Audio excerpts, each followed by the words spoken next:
જય શ્રી રામ મિત્રો, નમસ્કાર, પ્રણામ, સ્વાગત છે તમારું આપણી ચેનલમાં। મિત્રો, થોડો સમય કાઢીને અંત સુધી સાંભળજો। આ કહાની આપણા હૃદયને સ્પર્શી જશે। મયુરી શેખપુર ગામની પ્રાથમિક શાળામાં સાવ એકલી આવીને હાજર થઈ। એકલી હાજર થવા આવી એટલે શાળાના શિક્ષકોએ એના પરિવાર વિશે પૂછ્યું। આમ તો મારા પોતાના કુટુંબમાં તો મારે આગળ પાછળ કોઈ નથી। અમદાવાદમાં મામાના સહારે મોટી થઈને ભણી ગણી છું। મજૂર મામાને સમય ના મળ્યો એટલે સાથે ના આવી શક્યા કહીને મયુરીએ વાતને પૂરી કરી। બપોરે વિશ્રાંતિના સમયે અંકિતાએ શાળાના આચાર્યને કહ્યું, સાહેબ, મારે આ ગામમાં જ મકાન ભાડે રાખીને રહેવું છે। ગામમાં કોઈ ખાલી મકાન હોય તો કહો, હું જોઈ આવું। મયુરીબેન, ગામમાં મકાન મળવું મુશ્કેલ છે। નાનું ગામ છે ને કોઈની પાસે વધારાનું મકાન હોય એવું મારા ધ્યાનમાં નથી। છતાંય તમે અને વીણાબેન ગામમાં એક ચક્કર મારી આવો કહીને આચાર્ય સાહેબે આ શાળામાં જ નોકરી કરતા વીણાબેનને ભલામણ કરી। વીણાબેન પોતે નજીકના શહેરથી આવજા કરતા હતા।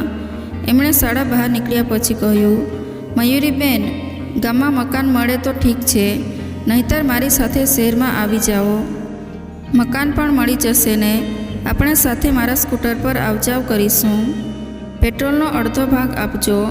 મયુરીએ વીણાબેનને જોઈએ તો ખરા કહીને ગામની એક શેરી તરફ ચાલવા માંડ્યું।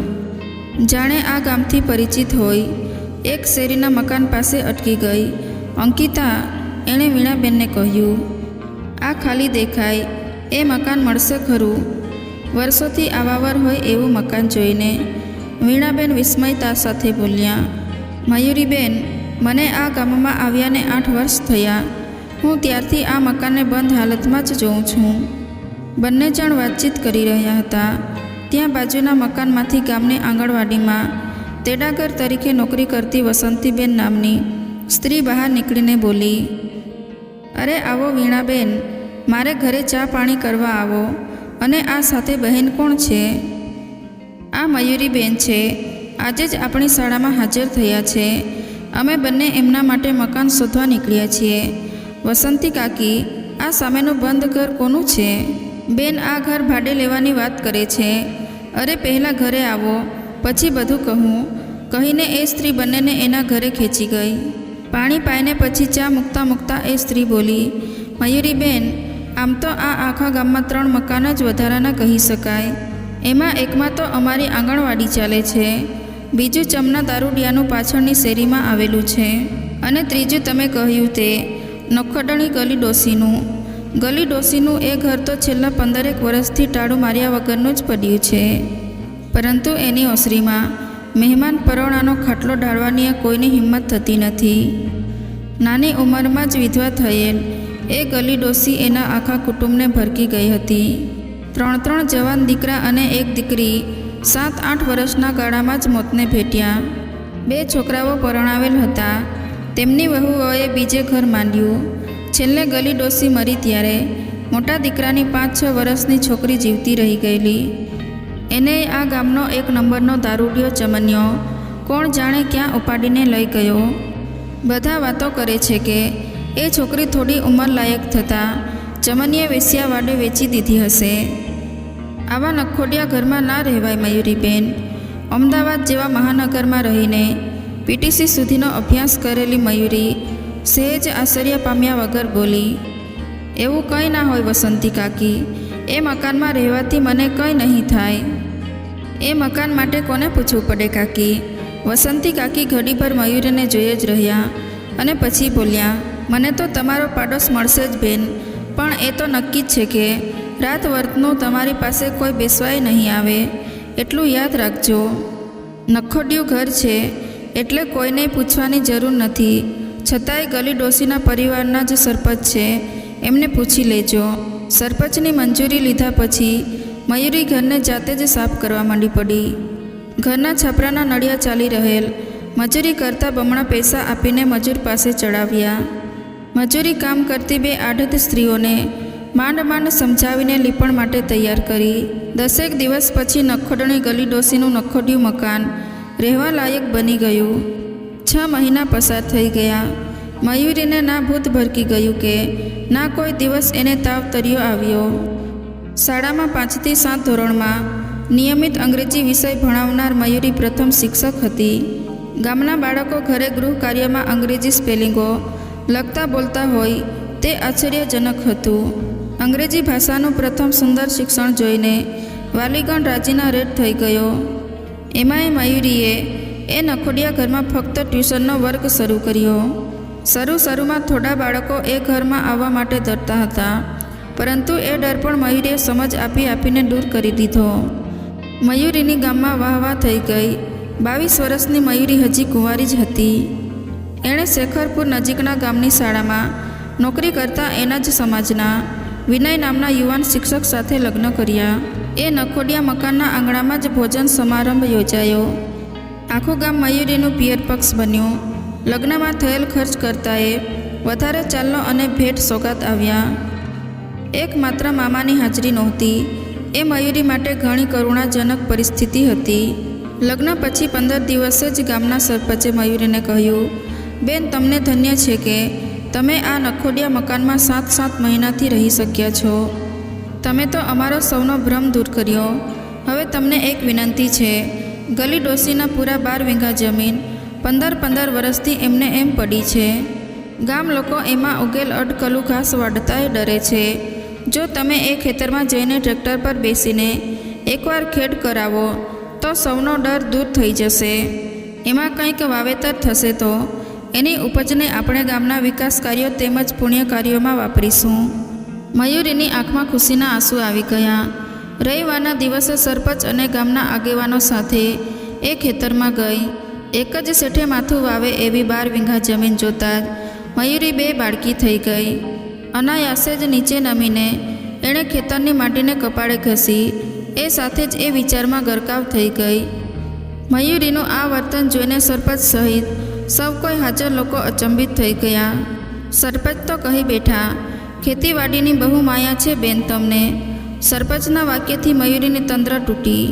એ મનોમન બોલી ઉઠી, હવે લાંબો વખત નહીં લાગે મામા. બીજા 2 મહિના પસાર થઈ ગયા. ગલી ડોશીના ખેતરમાં સુંદર મોર લહેરાઈ રહ્યો છે. હવે ગામ લોકોમાં ગલી ડોશીના ઘરની સાથે સાથે એના ખેતરનો ડર પણ દૂર થઈ ચૂક્યો હતો. આવા સમયે ગામ લોકો જેને ગામનો ઉતાર કહેતા હતા એવા ચમનિયા દારૂડિયાએ બપોરના 12 વાગ્યે ગામમાં દેખા દીધી. આઢત અવસ્થા, વધેલ દાઢી અને સુકાયેલ ચહેરો હોવા છતાંય 16 વર્ષ પહેલાં ગલી ડોશીની 6 વર્ષની પોતરીને ઉઠાવીને ભાગી જનાર જમનાને ઓળખતા મોટી ઉંમરના ગામ લોકોને વાર ના લાગી. ગામના ઝાપા પાસે શિવાલયની પાછળ વડના છાંયડે ઓટલા પર બેસી રહેલ જમનાની વાત આખા ગામમાં વાયુ વેગે પસરી ગઈ. આમ તો જમનાની જીવન કહાણી જ કંઈક અલગ. એ 10 વર્ષનો હશે ત્યારે એના બાપનું ટીબીના રોગથી મોત થયું. જમનાના બાપના રોગનો ચેપ જમનાની માને પણ લાગી ચૂક્યો હતો. એ બિચારી 1.5 વર્ષ પછી મૃત્યુ પામી. એકલા પડેલ જમનાને અમદાવાદ ખાતે રહેતા એના ફુવા એને અમદાવાદ લઈ ગયા. કાળો વાન અને બેટી દર્દીનો ચમનો, શરીરે અલમસ્ત અભણ ચમનો ત્યાં રસોડાની બાટલીઓની હાથ લારી પર હેરફેર કરીને સારી એવી કમાણી કરતો થઈ ગયો. તે 21 વર્ષનો થયો. એ વખતે એક મરાઠી યુવતીના પરિચયમાં આવ્યો. જમનો યુવતીના પરિવારના લોકોની ધાક ધમકીઓથી ડરે એવો નહોતો. એ યુવતીને ચમનો એના ઘરમાં બેસાડીને જ રહ્યો. ડરના માર્યા એના ફુવાએ એને કાઢી મૂક્યો.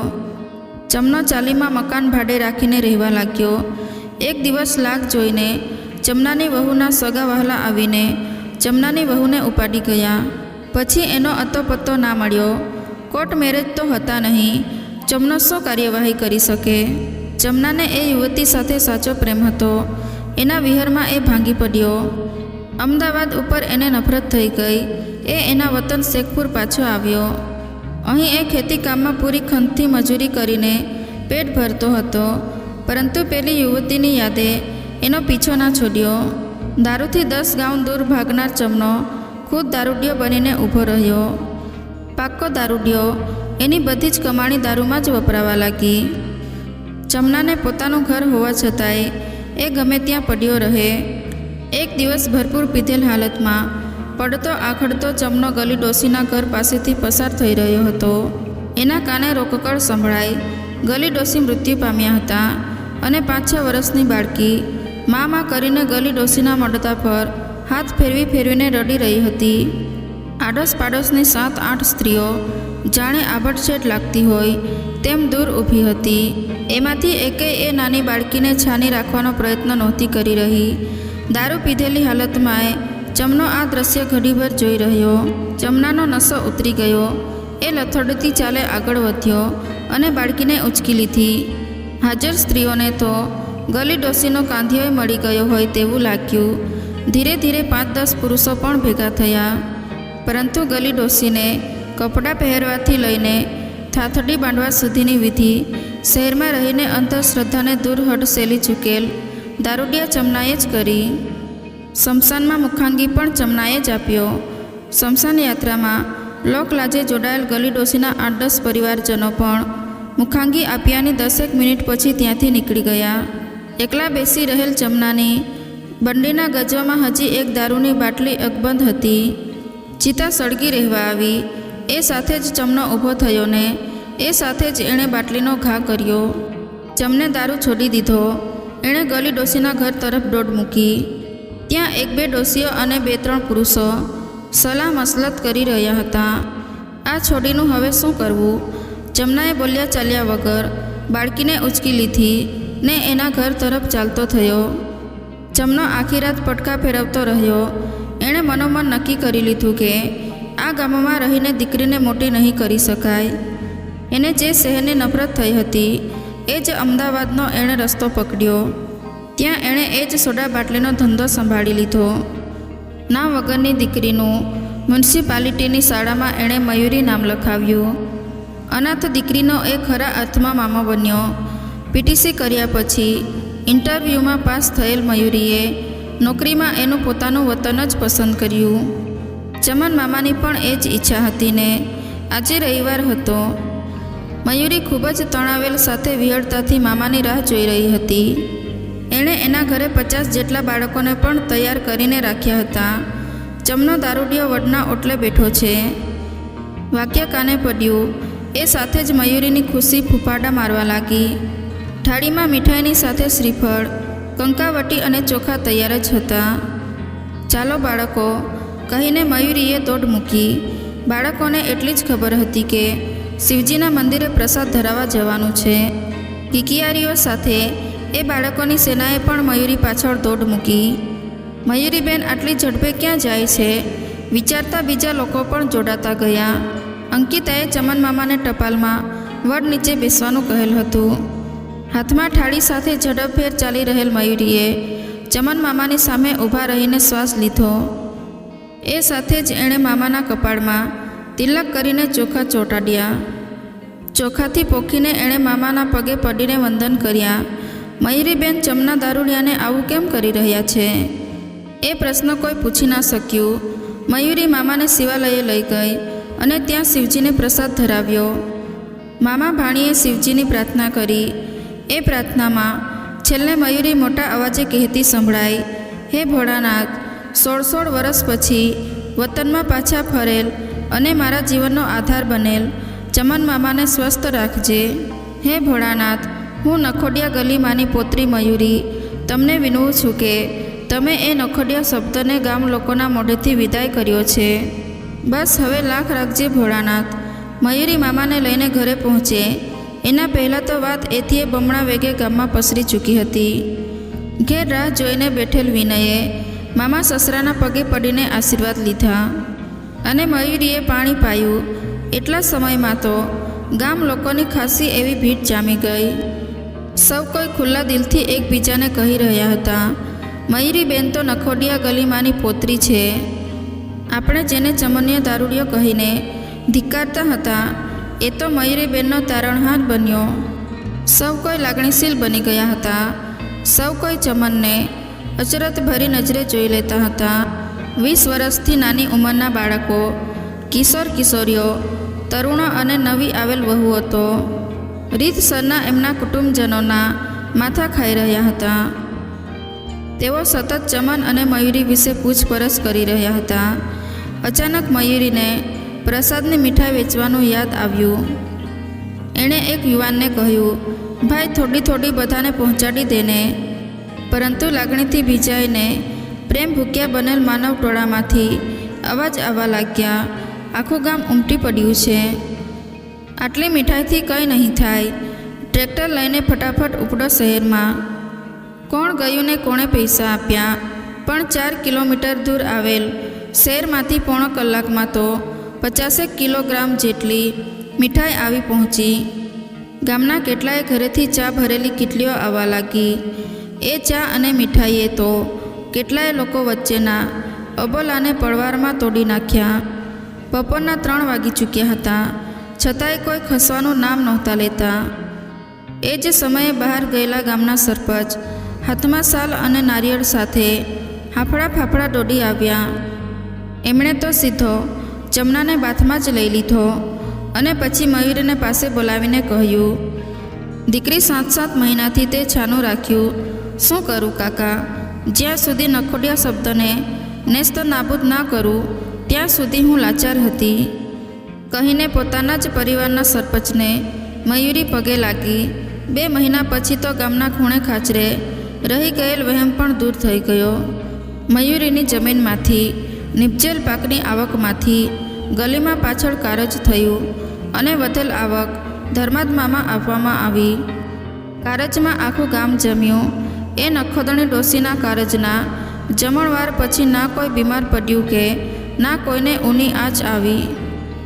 મિત્રો, આપને આ કહાની પસંદ આવી હોય તો વિડીયોને લાઈક શેર કરી દેજો તથા ચેનલ પર નવા હોવ તો સબસ્ક્રાઈબ કરવાનું ભૂલશો નહીં.